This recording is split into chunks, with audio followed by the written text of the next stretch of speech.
नमस्कार, प्रदेश की number 1 debate show में आपका बहुत बहुत स्वागत। आपके साथ मैं हूं संतोष गंगवार। बिहार में 5 राज्यसभा सीटों के लिए चुनाव का ऐलान हो गया है। 26 फरवरी से 5 मार्च तक नामांकन और उसके बाद 16 मार्च को चुनाव होगा। ऐसे में खबर है कि चिराग पासवान की पार्टी एलजेपी रामविलास ने एनडीए से एक राज्यसभा सीट की डिमांड कर दी। खबर यह भी है कि यह एक राज्यसभा सीट चिराग पासवान की मां रीना पासवान के लिए मांगी गई है, लेकिन समस्या नंबर गेम को लेकर है। दरअसल बिहार की 5 राज्यसभा सीटें 9 अप्रैल को खाली हो रही। राज्यसभा के जिन सदस्यों का कार्यकाल पूरा हो रहा है उसमें आरजेडी के प्रेमचंद गुप्ता और एडी सिंह हैं, जेडीयू कोटे से हरिवंश नारायण सिंह और रामनाथ ठाकुर हैं, जबकि बीजेपी के समर्थन से राज्यसभा सांसद बने आरएलएम के प्रमुख उपेंद्र कुशवाहा का भी कार्यकाल पूरा हो रहा। इन्हीं 5 सीटों के लिए 16 मार्च को वोटिंग होनी है। ऐसा माना जा रहा है कि विधानसभा में बंपर जीत के बाद जेडीयू और बीजेपी दो राज्यसभा सीटों पर अपने उम्मीदवार उतारेंगे और प्रचंड संख्या बल के आधार पर राज्यसभा भेजने में कामयाब भी हो जाएंगे। लेकिन 5वीं राज्यसभा सीट से एनडीए का उम्मीदवार उपेंद्र कुशवाहा होंगे या चिराग पासवान की मां रीना पासवान, यह तय नहीं है। चूंकि विधानसभा चुनाव में बीजेपी को 89 और जेडीयू को 85 सीट्स आई थी, लिहाजा इन दोनों पार्टियों के प्रत्याशियों की जीत भी सुनिश्चित है। लेकिन 5वीं सीट के प्रत्याशी के लिए अंक गणित भी मुश्किल भरा है, लिहाजा परेशानी बड़ी है।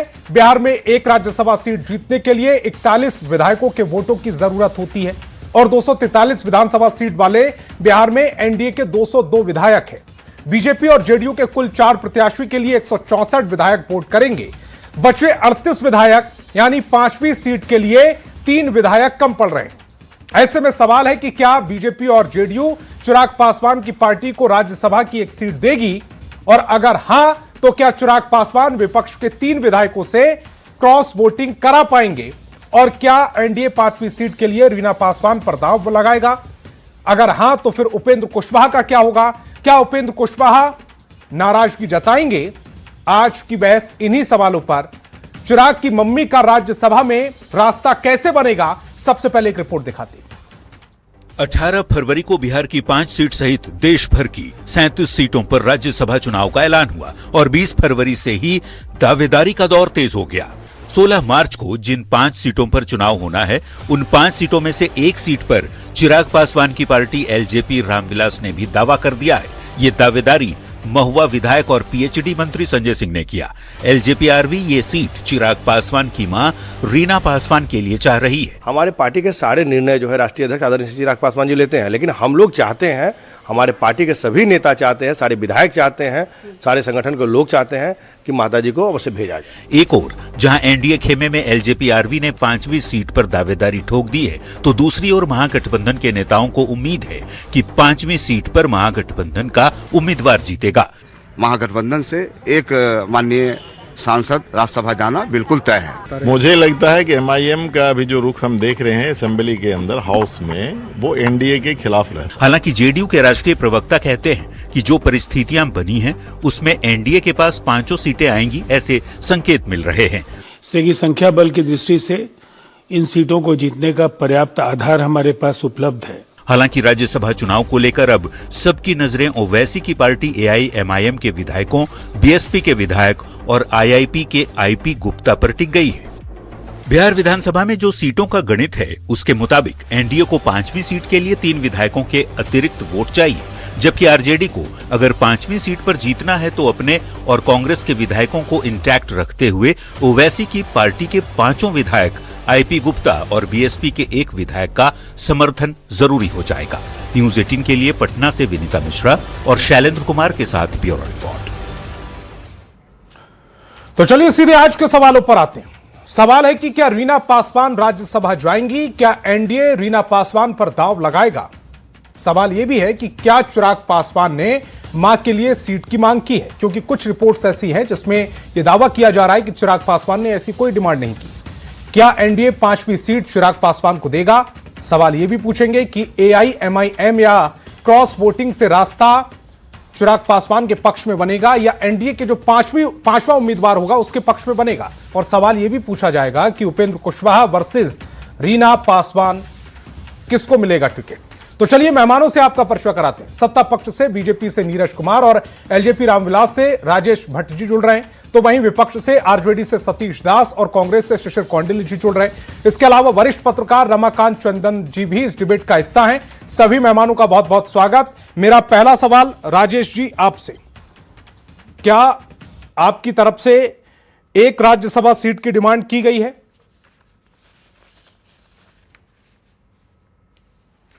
प्रेम ठीक है।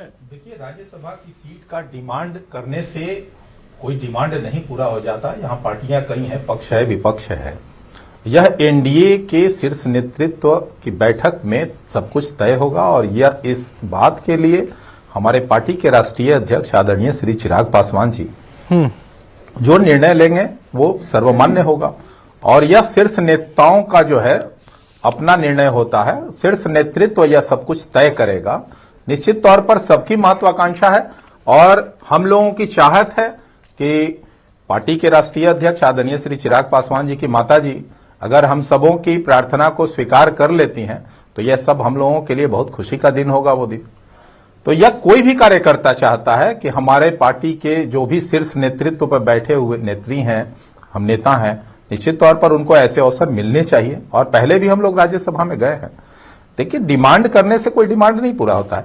हम एनडीए के एक मजबूत घटक जब तक आप अपनी बात रखिएगा नहीं, अपना इंटरेस्ट दिखाइएगा नहीं, तब तक जो एनडीए का जो शीर्ष नेतृत्व है उसको कैसे जानकारी होगी? वही मैं कह रहा हूं कि यह शीर्ष नेतृत्व की जो बैठक होगी उसमें यह सब कुछ तय होगा। किस पार्टी से कौन उम्मीदवार होगा, कौन राज्यसभा जाएगा, और यह शीर्ष नेतृत्व फैसला लेगी और शीर्ष नेतृत्व समय पर फैसला ले लेगी।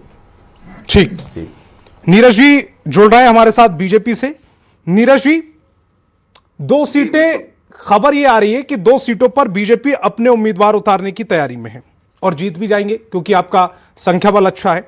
उसके अलावा 2 सीटें जेडीयू के खाते में, और जो 5वीं सीट है उस पर मामला फंसा हुआ है क्योंकि संख्या बल भी कुछ कम पड़ रहा है और 3 सीटें कम पड़ रही हैं। अगर आप और आपके सहयोगी जेडीयू के जो 4 कैंडिडेट्स हैं उनके वोट्स निकाल दें 164, उसके बाद 164 202 सीटें आपकी हैं, 35 सीटें 38 सीटें आपकी हो रही हैं, 3 सीटें वहां पर कम पड़ रही हैं। उससे पहले आपको चयन करना होगा कि उपेंद्र कुशवाहा या फिर चिराग पासवान। जो 5वीं सीट है वो किसके खाते में जाएगी? संतोष जी, आपने कहा कि मुझे खबर मिली है, खबर आ रही, तो खबर देने वाले ने आपको अधूरा खबर दिया। जिस तरह से हम लोग लोकसभा चुनाव लड़े थे, सबको ज्ञात है कि पूरा एनडीए एकजुट होकर लड़ा था। वहां कोई भाजपा, जदयू, लोजपा, हम अलग अलग हम लोग नहीं लड़े थे। तो यहाँ सवाल यह है कि 5 सीट एनडीए के खाते में कैसे आए? 4 तो हमारे खाते में आ ही रहे हैं और 5वां सीट भी जब हम नॉमिनेशन करेंगे तो आपको पता लग जाएगा कि 5वां सीट भी हम जीतने जा रहे हैं। और एनडीए में कोई घटक दल छोटा या बड़ा नहीं है। चुनाव के पहले से हम लोगों ने तय कर रखा है, घोषणा कर रखा है कि हम सभी पांडव की भांति मजबूती के साथ, एकता के साथ खड़े हैं और सबका हक एनडीए पर बराबर है। एनडीए का प्रत्याशी कैसे जीते इसकी चिंता एक एक पार्टी को करनी है और एक एक पार्टी कर भी रही है।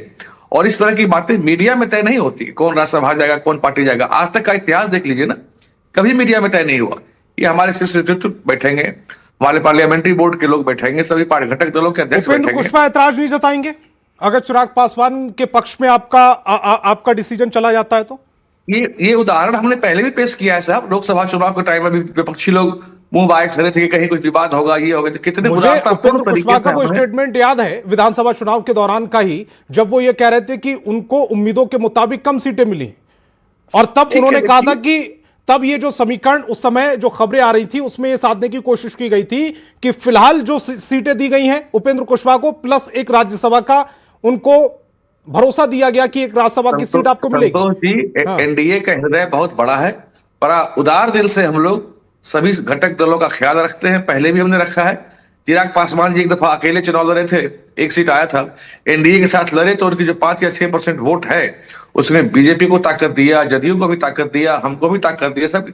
और चिराग पासवान जी हमारे घटक दल के महत्वपूर्ण साथी। आप ये कहना चाह रहे हैं कि वो अकेले लड़कर अपनी ताकत को आजमा चुके हैं, 1 सीट पर सिमट कर आपके साथ लड़े तो 19 सीटों पर आए। मैं ये कहना चाह रहा हूं कि हमारे घटक दल के बहुत महत्वपूर्ण साथी हैं और उनके 5-6% वोट से एनडीए के सभी घटक दलों को मजबूती प्रदान हुई है। मैं ये कहना चाह रहा हूं, मेरी बातों का अन्यथा मतलब नहीं निकाला जाए। उपेंद्र कुशवाहा आपके लिए महत्वपूर्ण नहीं है? सभी, मैंने कहा सभी घटक दल महत्वपूर्ण हैं, सभी यहां पर घटक आपके दल पास ऑप्शन बहुत कम है। बैंक आपके पास एक सीट बच रही है, या तो आपको चिराग पासवान की तरफ जाना है या उपेंद्र कुशवाहा की तरफ जाना है। आप कह रहे हैं चिराग पासवान बहुत महत्वपूर्ण है, वो 4-5% का जो वोट इजाफा आप एनडीए में वो करते हैं, वो महत्वपूर्ण है एनडीए के लिए। उपेंद्र कुशवाहा की उपयोगिता क्या है फिर?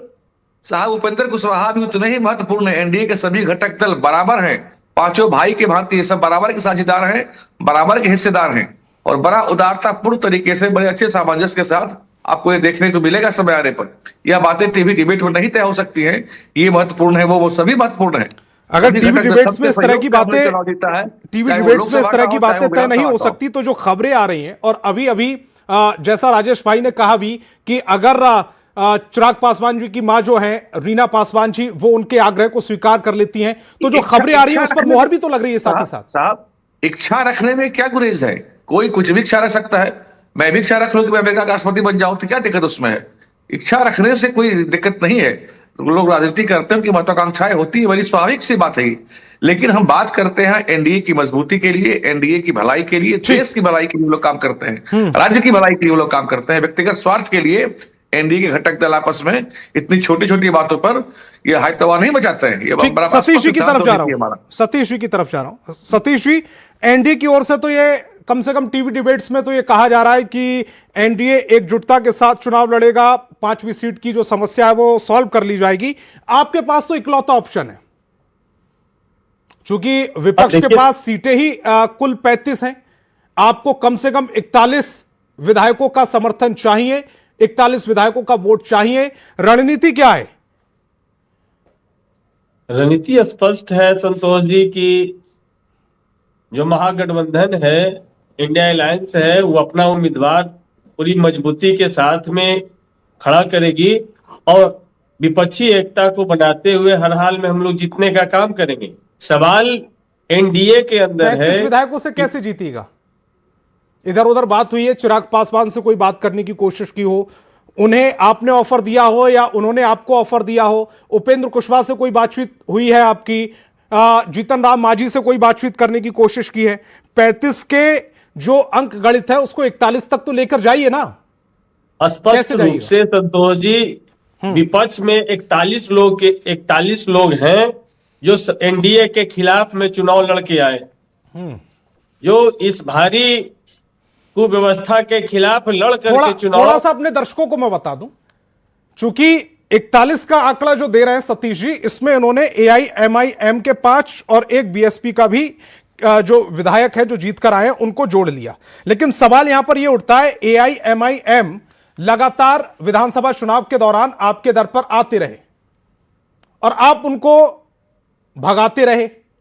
अब चूंकि मामला फंसा हुआ है और उनकी 5 सीटें बहुत महत्वपूर्ण हैं आपके लिए, तो क्या आप उनको स्वीकार कर लीजिएगा? संतोष जी, एमआईएम को तय करना है कि क्या बीजेपी के साथ में जाने के लिए तैयार है। यह स्पष्ट रूप से है कि क्या बीजेपी के साथ, किसी को वोट ना करें, आपको क्यों करें? क्या बीजेपी के साथ जाएगी ये तो एआईएम के लोग तय करेंगे। लेकिन स्पष्ट रूप से इनके यहाँ, एनडीए के यहाँ मत फुटबल है कि क्या चिराग पासवान जी की पार्टी से कोई जाएंगे, क्या उपेंद्र कुशवाहा का रिचार्ज फिर दोबारा होगा या नहीं होगा, या मांझी जी समय समय पर अपना जो गुब्बारा फोड़ते रहते हैं, क्या मांझी जी की भी प्रतिष्ठा रखी जाएगी। सवाल यह है।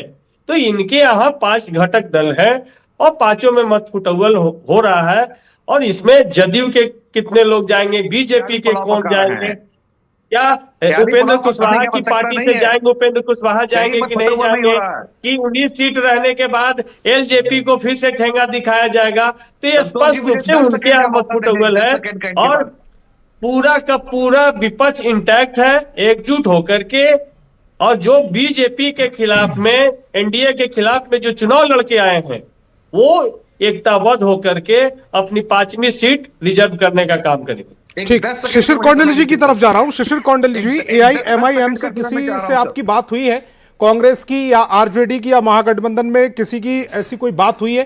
क्योंकि सतीश दास जी तो बहुत कॉन्फिडेंट नजर आ रहे हैं, वो कह रहे हैं कि एआईएमआईएम इधर ही आएगा, क्योंकि बीजेपी के साथ नहीं जाएगा। लेकिन चुनाव में ना महागठबंधन ने उन्हें अपने साथ रखा, ना एनडीए ने उन्हें अपने साथ रखा। मैं एक 10 सेकंड का उत्तर देना चाह रहा हूं संतोष जी का परमिशन। नीरज जी आ रहा हूं उसके बाद आ रहा हूं जी, पहले सतीश जी उसके बाद आप जी। देखिए दरअसल क्या है, to be very Frank Santosh ji, मुझे ये कहने में कतई गुरेज नहीं है कि संपूर्ण विपक्ष 41 सीटों पे सिमट गया है। मैं उसको एक्सेप्ट कर रहा हूं। दूसरी बात ये कि जो आंकड़े का गणित आप देखेंगे तो अभी 5 सीट्स जो खाली हो रहे हैं बिहार के, तो 243 में मतलब 5 + 1 और 243 डिवाइडेड बाई 6 यानी 40.5 आता है। 41 मान करके चलिए। अब जरा समझिए कि हमारी जो स्थिति है उसको तो हम लोग डिसाइड करेंगे बाद में, लेकिन जिस पॉइंट पे आपका डिबेट है उसको अगर देख लें तो एक अनार 100 बीमार हैं। अभी मैं आप ही के चैनल पे बाइट सुन रहा था। अब जरा समझिए 85 सीट्स हैं जेडीयू के और 89 सीट्स है जो है वो बीजेपी के। दोनों का जो है वो हो गया 82, एक का 3 बचा और दूसरे का 7 बचा, 10 विधायक उधर बच गए।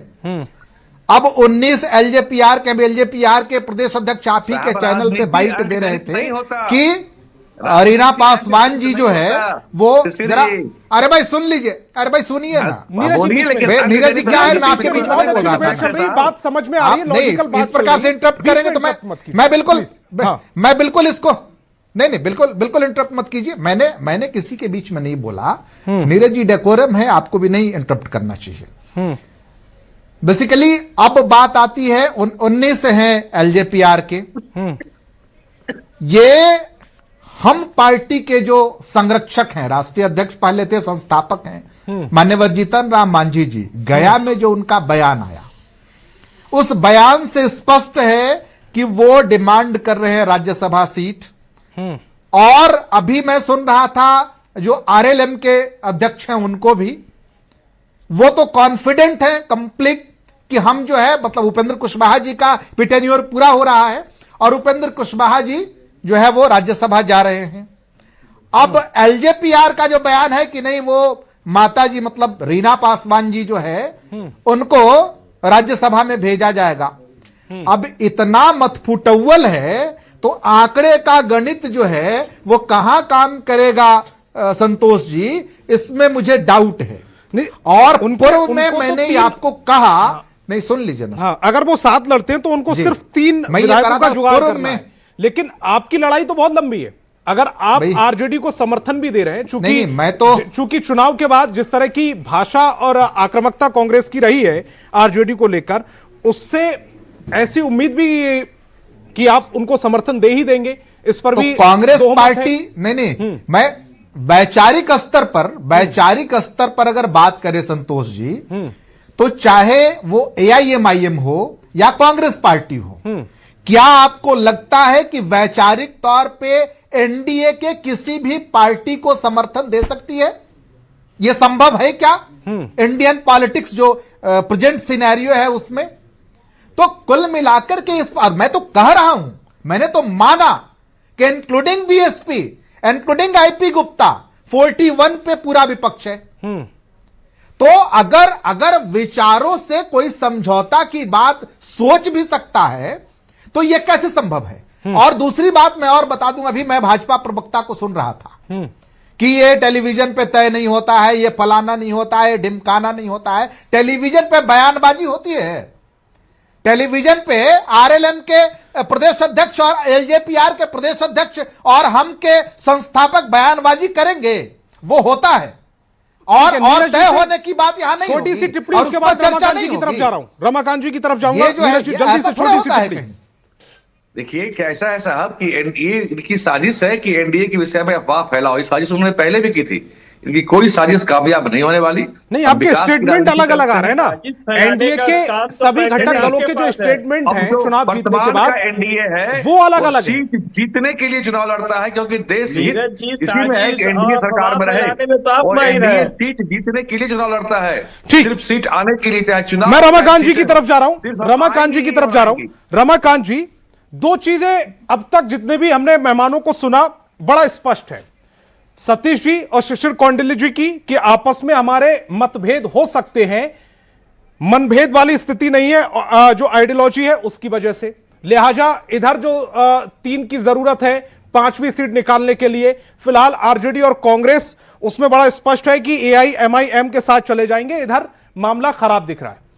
अब बीजेपी की तरफ मामला यह है कि एक अनार 100 बीमार वाली स्थिति तो है एनडीए में, कि एक सीट जो बच रही है, उपेंद्र कुशवाहा जी वो अपनी फिराक में है, चिराग पासवान जी वो अपनी फिराक में है, और जीतन राम मांझी के स्टेटमेंट्स तो आपने सुने ही है।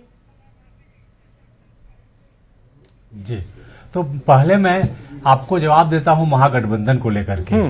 महागठबंधन को चाहिए 7 सीटें, 6 सीटें, तो उसमें 5 एआईएम का बहुत जरूरी है। और आपको याद होगा कि एआईएम ने एक शर्त रखा था कि आप मुझे एक एमपी दीजिए तो मैं 5 विधायकों का समर्थन आपको देंगे।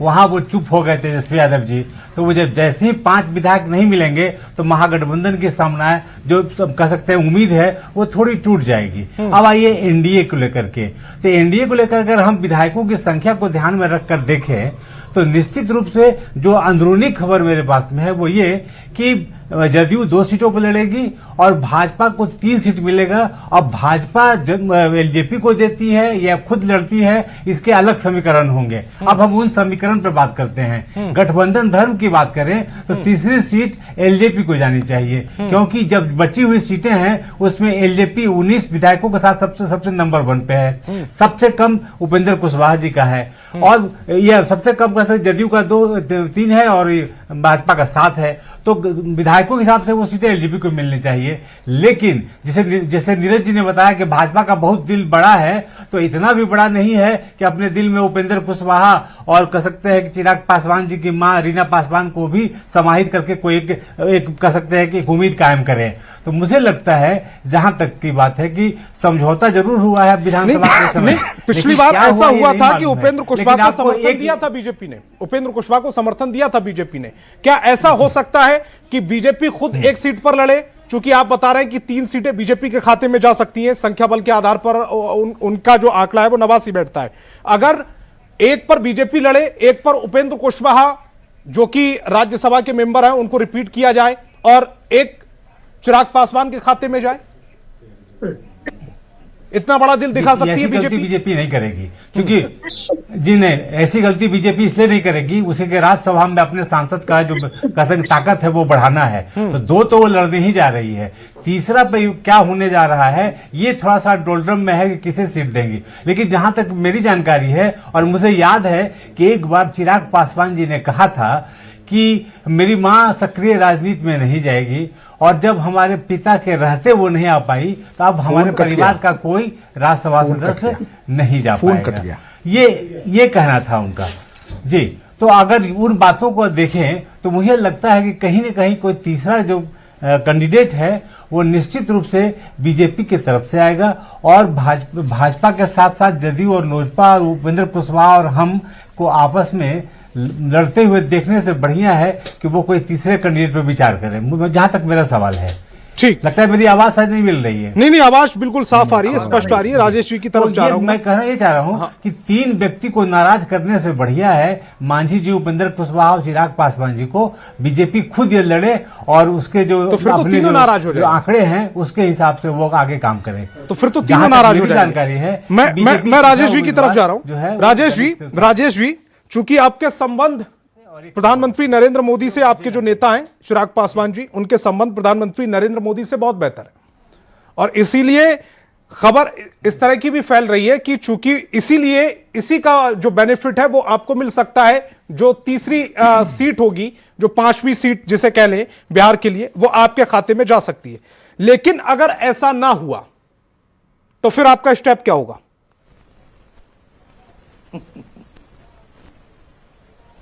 ये सवाल राजेश जी से मेरा।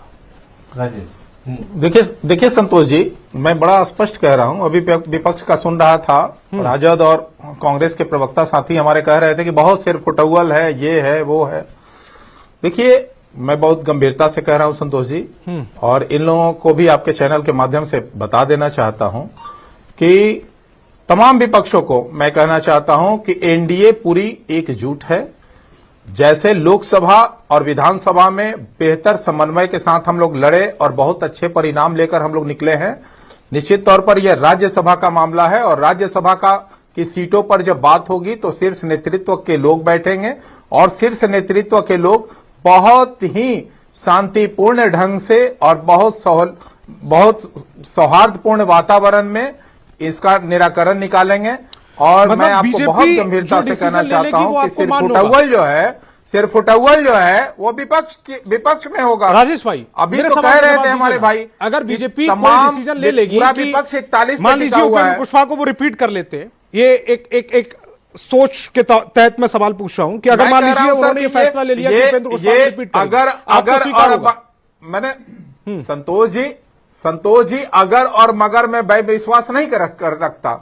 और मैं फिर से कह रहा हूं कि मीडिया के फोरम पर ये बातें नहीं होती है, ये गठबंधन के फोरम पर क्लोज डोर में शीर्ष नेतृत्व बैठेंगे और तय करेंगे। और मैं आपको बहुत ही आश्वस्त करना चाहता हूं और आपके तमाम चैनल पे जो भी दर्शक देख रहे होंगे, पूरे बिहार और देश की जनता देखती है, निश्चित तौर पर मैं उन लोगों को भी आश्वस्त करना चाहता हूं। चलिए, मैंने मान लिया कि वो जो 5वीं सीट है वो आपके खाते में चली गई, बहुत ही सौहार्दपूर्ण वातावरण में जुगाड़ आपको करना पड़ेगा, कैसे कीजिएगा? अरे मैं कह रहा हूं संतोष जी कि बहुत आसानी से होगी और देखिएगा 5वां भी एनडीए के पक्ष में ही जाएगा। ठीक है सतीश जी। देखिए संतोष जी, स्पष्ट रूप से पता चल रहा है कि माननीय मंत्री दीपक कुशवाहा जी के पिताजी को रिटायर करने के लिए माननीय मंत्री चिराग पासवान जी के माता जी का नाम आगे लाया जा रहा है। तो एक व्यक्ति को रिटायर करके दूसरे को स्थापित करने का प्रयास किया जा रहा है। और जीताराम मांझी जी का तो कोई भाई ये तो परसेप्शन आपका है ना, ये तो परसेप्शन आपका है, ये आपके दिमाग की उपज है। एनडीए में ऐसी कोई चर्चा है क्या? स्पष्ट रूप से है कि एनडीए में ऐसा कोई चर्चा है क्या के साथ या एनडीए के लोग आपको बोल इस बात की जानकारी दिए है क्या? महागठबंधन जीतेगा और 5वीं सीट जो बिहार में लोग खेला करना चाहते हैं, हर एक राज्य में खेला करते हैं और अडानी अंबानी का तिजोरी खोलने का काम करते हैं, बिहार में वो तिजोरी काम नहीं आएगा। एआईएमआईएम को कैसे बनाइएगा? आपको भी तो 6 सीटों का जुगाड़ करना है, 35 से 41 होंगी, कैसे कीजिएगा? एआईएमआईएम से कैसे बात बनाइएगा? संतोष जी थोड़ा सा तमाम विपक्ष 41 इनके अपने हैं क्या अभी साथ खड़े? अभी कांग्रेस प्रवक्ता ने तो स्पष्ट कर दिया कि हम उनके साथ नहीं जाएंगे, 40.5 होता है। एक दूसरे के साथ समझौता करने के लिए तैयार है क्या? अच्छा सतीश जी, सिर्फ इस बात का जवाब दे दीजिएगा, नीरज जी बीच में, सतीश जी सिर्फ इस बात का जवाब दीजिएगा, जो एक कैंडिडेट महागठबंधन की ओर से फाइट करने वाली स्थिति है 5वीं सीट पर, वो कांग्रेस से होगा आरजेडी से? ये तो हमारा महागठबंधन तय कर लेगा और आपका कोई कंफ्यूजन नहीं है और एनडीए का महागठबंधन तय करेगा। क्या बात शिशिर जी, महागठबंधन है शिशिर जी, वो विधानसभा चुनाव के बाद महागठबंधन एग्जिस्ट कर रहा है क्या? पहला कैंडिडेट होगा वो कांग्रेस से होगा या आरजेडी से? किसको बुझा रहे हैं भाई? शिशिर जी से, शिशिर जी से। देखिए ये लोग जी, हमारे यहाँ कोई नाम नहीं, नाम मैं बता रहा हूँ, ये लोग गोल गोल घुमा रहे हैं बातों को। सवाल ये है कि जिस प्रकार से बातें चल रही हैं एनडीए में, क्या उस प्रकार की बातें आपको महागठबंधन के घटक दलों में सुनाई पड़ा क्या? क्या कोई इस प्रकार का स्टेटमेंट आया है क्या कि हमारा कैंडिडेट होगा, कि उसका कैंडिडेट होगा या किसका कैंडिडेट होगा? नंबर 1। नंबर 2, अरे भाई सुनिए, फिर नीरज जी आप गड़बड़ करते हैं। इसके बाद आप ये पता नहीं किसकी आत्मा जो है वो घुस गई है बीजेपी वालों में। इसके बाद आप ही हमेशा इंटरप्ट करते हैं ये लोग। नीरज जी बीच में नहीं, क्यों इतना चिंतित रहते हैं? आप बेसिकली मेरा ज्यादा है तो मेरा कम से कम बोलने तो दीजिए शिशिर जी। भाई क्या है ना, नहीं संख्या बल इनके पास है, अहंकार भी बड़ा है संतोष जी। और आपको मैं बता दूं कि अहंकार ईश्वर का आहार होता है।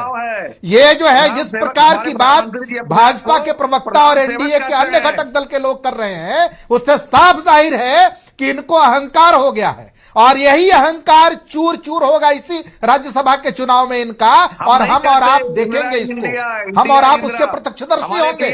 और दूसरी बात मैं बता देना चाहता हूं कि जिस प्रकार नहीं आप ये जो कह रहे हैं कि हम लोग इंटरनल फोरम पे बात करेंगे, तो क्या इनकी चर्चा टेलीविजन पे नहीं हो सकती है कि हमारा जो है कौन उम्मीदवार होगा और किस घटक दल का उम्मीदवार होगा? और ये अपेक्षा करते हैं कि महागठबंधन के घटक दलों की चर्चा और उनके उम्मीदवारों की तो आप भी जानते हैं टेलीविजन पे सारे राजनीतिक दल एक दूसरे पर बात करते हैं, प्रेशर पॉलिटिक्स करने के लिए इस तरह की ये दोहरा चरित्र जो है, ये प्रेशर पॉलिटिक्स चल रही है। हालांकि संतोष जी, दोहरा चरित्र हमको समझ में नहीं आता है।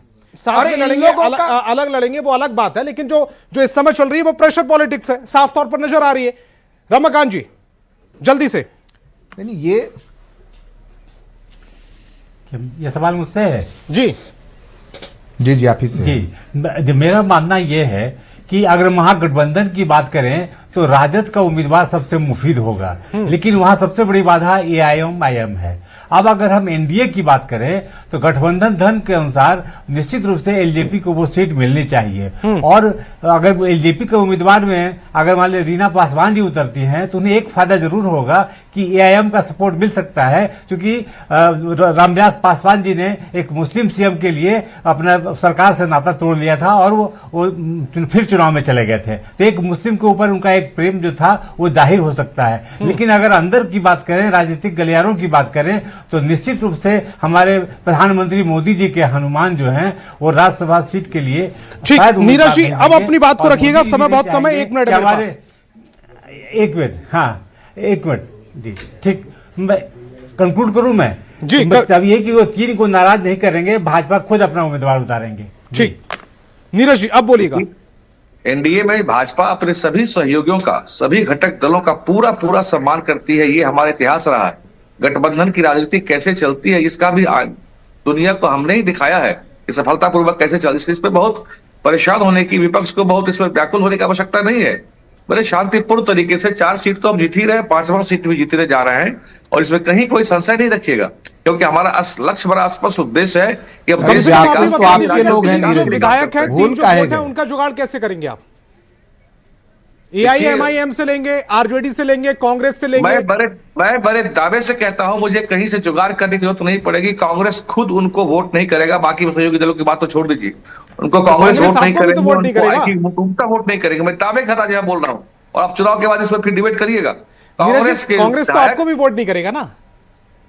आरजेडी को वोट नहीं करेंगे, फिर किधर करेंगे, क्या करेंगे आप देख लीजिए ना। आने वाले समय में मैंने कहा ना कि 4 तो हमारा जीतता है, 5वां प्रत्याशी का जब आप घोषणा करेंगे तो आपको सब बराबर। नीरज जी सर्वज्ञ हैं, वो सब कुछ जानते हैं, अंतर्यामी हैं। समय की कमी, इस डिबेट को यही रोकना पड़ेगा। तमाम मेहमान मेरे साथ जुड़े, आपका बहुत बहुत शुक्रिया।